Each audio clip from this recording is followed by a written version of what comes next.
start with Real Madrid tonking Liverpool. Is that fair or not fair? Because there were mistakes. There's a few eyebrows raised at the team selection from Jurgen Klopp, including leaving Thiago on the bench and starting with Naby Keita. A change he made 3 minutes before half time, turning it back. How would you sum up Liverpool tonight? They just weren't at the races, were they? First half, they were all over the place. Totally outclassed. I thought Real Madrid were excellent.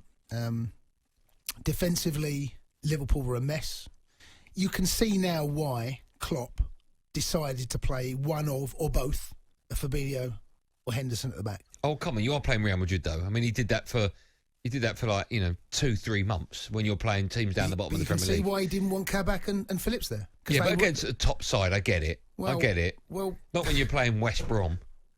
Well, you can see why he didn't. Why he had hesitations. You can see why he didn't play them at the very beginning. You and I have had this conversation about you've got to get one of Fabinho or Henderson in the middle of the park. We kept saying that. Well, tonight you can see why he wanted one or both of them at the back because, sorry to say, but Phillips and Kabak tonight got absolutely rinsed. First half. I mean, quite a few times actually. Yeah, I mean, I can't see how they can win, even if they get through it, how they can win the competition with those two at the back. I just can't see it. And injuries have killed Liverpool. They have. You can't get away from it. It's an absolute fact that they've been decimated at the back. He did have a chance, and he brought in two centre-halves in the January window. Kabak, I've seen games where he's done okay, but tonight, when there's a step up in class, they got completely outclassed at the back. Whose fault is that they haven't sorted this defensive problem out? Is it the managers? Well, is it the board for not backing him? Because it's a big problem. So it's been a long time coming as well. But they've had injuries have absolutely have killed them at the back, right? It's not just one; it's three centre halves at the back. And I thought Henderson and Fabinho, when they first went in, I think done very well. But tonight showed that when there is a step up in class, in not just opposition but also, the tournament itself. Phillips has gone in there. He is not. He didn't look tonight like a Champions League quarter-final centre half. No, did he? Kabak didn't look like even. It's a good point you make. If they get through the tie, they're not going to win the competition with those two. I just can't see how can Liverpool go on and beat Real Madrid at home 2-0. Yes, they can. What an empty Anfield? I just can't see them keeping a clean sheet. No. I think they're out now. I think they're out of the competition. I mean, Trent Alexander, the header that I don't know what I've got no idea what his intentions were. Because it doesn't look like it's back at the goalkeeper because the angle isn't right. It's not gone back towards the goal. They were a mess in the first half. Second half, I thought Liverpool were better. But they got the goal. And once they get the goal, 2-1, all of a sudden you think, OK, we may have got away with one here. But then again, the third goal, you have a look at Phillips. He's not aware of where Vinicius is. Doesn't have a clue. And those little things, there are little moments that players in a different level and a different class don't allow that amount of space in the box. Sorry, go on. And that could be the difference now between Liverpool going through and not. And, they got away with one. Liverpool should have had a penalty. Real. Kabak is wrong side. He's gone in. Benzema, their legs have tangled. For me, it's a penalty. VAR don't get involved. And at 3-1, look, they're still in it. They are still in the tie. But this is very different from Liverpool that we saw. If you've got Van Dijk at the back and you've got if they had the full complement of their squad fit, I would say Liverpool can go in and beat them. A packed Anfield as well. Yeah, of course. The crowd will make a difference on under the lights. But I think Real Madrid can go and score goals there. Yeah, after what I've just seen tonight. Just a quick word on Naby Keita starting and that change 3 minutes before half time. What do you make of that? That's a strange one. Well. Yes, and has Naby Keita done anything in a Liverpool shirt to warrant a place in the quarter-final of the Champions League? Whenever have I seen him gone, he has to start. He's got to start him in the middle of the park. Now, I know that they've got, Henderson's missing, but by subbing him after 41, 42 minutes, 2-0 down, tells you that he knows he's made a mistake. And managers make mistakes. They're not, they're like everyone else. They get decisions wrong. And the way the game has gone, what he did do, and give him credit, he recognised it, and made the change. Wasn't going to wait until half-time. Was proactive. I've mucked this up. I've got this wrong. We're 2-0 down. I've got to do something proactive. And actually, second half, Liverpool were the measure. I thought that they looked dangerous going forward. I thought it was a brilliant finish from Salah. It was really well taken because he knows he's got to take it early because it was caught under his feet.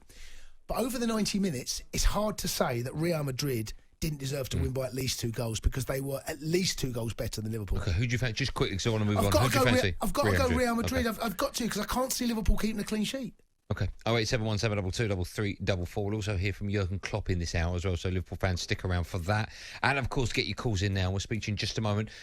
Between then and now, let's have a quick word about Man City before we go to the phone lines. I said to you beforehand, when I saw Dortmund's team, they're so strong they are.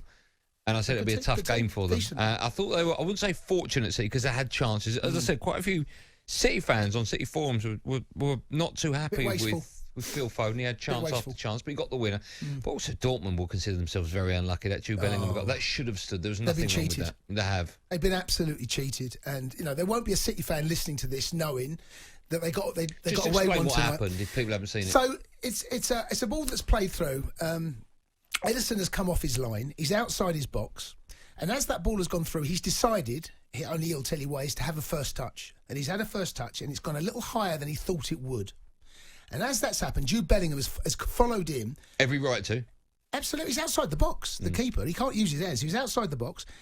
As he's had a touch, Jude Bellingham is onto him, and he's extended one of those big, long limbs of his and towed it away from the keeper. The keeper's then followed through, kicked Jude Bellingham. Jude Bellingham has gone through, stuck it in an empty net. Well, what's happened in between all that, the referee inexplicably has decided that was a free kick to Manchester City and blown his whistle. And that's before Bellingham's put it in the net. So therefore the goal cannot count. Well, that to me is a sackable offence to the referee. He will not referee this season. Why is he blown so early? That's the question only he can answer. We speak to Dermot, don't we, about give yourself a bit of breathing space. He doesn't have to make that decision then. He can allow the ball to go into the net. He can then bring it back and give a free kick. He's the referee. The mistake he's made is that he's too whistle happy. He's done it too quickly, and City have got out of jail because it should be 2-2. Look, the best side won. City deserved to win tonight, and you're right. They were wasteful. City will go through because they're a better side than Dortmund. Even though Dortmund have got that away goal, even at 1-1, I'd still have City to go through. But at 2-2, which it should have been, they've been cheated. Dortmund. And what I mean by cheated, I mean the referee hasn't cheated, but that's a perfectly good goal. The whole point that we watch and play football is to score goals. And a perfectly good goal in a quarter-final first leg, perfectly good, has been disallowed. Let me ask that referee, you won't see him again for the rest of this season in the Champions League. He is history. Well, let me ask you this, because one thing we haven't spoken about, and Terry's just tweeted in, or texted 1889, absolute shocking decision, and the penalty decision that the City player handballed it and then dived holding his face. Yeah, it wasn't a penalty. No. Rodri's gone down, holding his face, trying to get the penalty is awarded. The referee checks VAR. I had a chat with Hugh Risencroft at half-time, and he was telling me that could it have been a little... It was Emery Chan, I think it was. Yes, could it was. Could he have fouled him on his knee? It's not a foul. It's not a penalty. Why is he holding his face when he goes down? To try and win a penalty. Disgusting. Well, look, he didn't get away with it. But if he gets the penalty, before VAR, that penalty stands, they win. Yeah.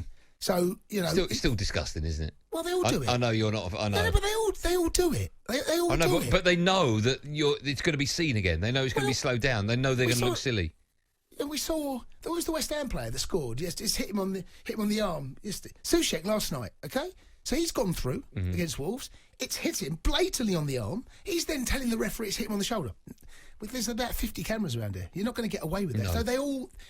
And look, and this is not pointing the finger in any one direction. Liverpool, Man City, my club will do it. Players will do it. They all try to get away with it. But now, and that's where VAR worked tonight. Where VAR did not work was that penalty that Kabak should have given away, because that's as clear-cut a penalty as you'll find anywhere. So, look, some decisions have gone for English clubs with Man City, the goal, Bellingham didn't score, and Liverpool have also got away with one as well, because it could have been a lot worse for those two.